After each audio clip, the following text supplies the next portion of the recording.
Yeah, well, that's okay. So that's something like, because a serious discussion can be had about the relationship between humility and love, right? Yes. I mean, I think a certain degree of humility is a precondition for love, because otherwise you can't take the perspective of the other person. Like, how can you, if you don't think you're wrong? And for me, and it's certainly been the case, this was useful in my clinical practice and certainly in my marriage, is I'm trying to be as attentive as I can to when I'm wrong.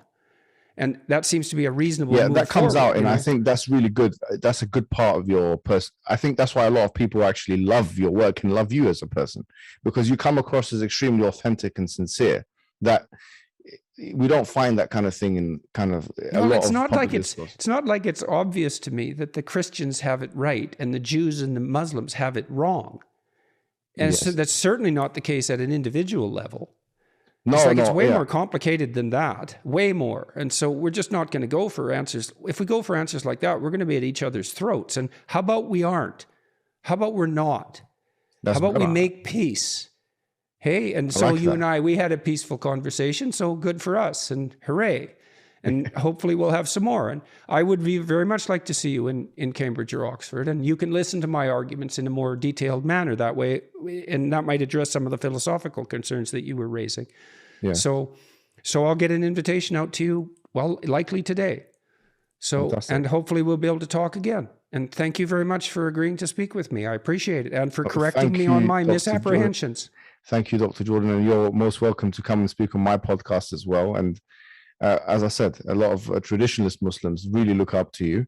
And I think we've actually come quite a long way in being able to build bridges. To summarize really from my side, so long as today we have realized that, okay, Islam is a religion not too dissimilar, okay, from the other previous dispensations as we would see it.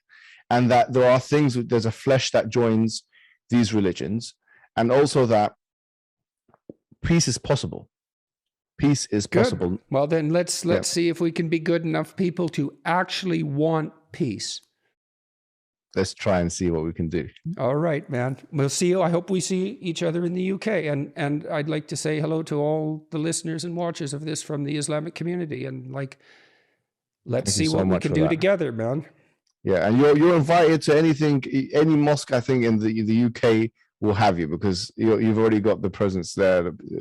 Just name the mosque and I'll get you an invitation. Send me a suggestion. When I send you this invitation, send me a suggestion. I don't know if I can do it on this visit, but I'm coming back in, I think, March, and I'm certainly willing to do it. Not only willing, eager, and I mean that. I mean eager. I would love to be welcomed in that manner. That would be a tremendous privilege as far as I'm concerned. So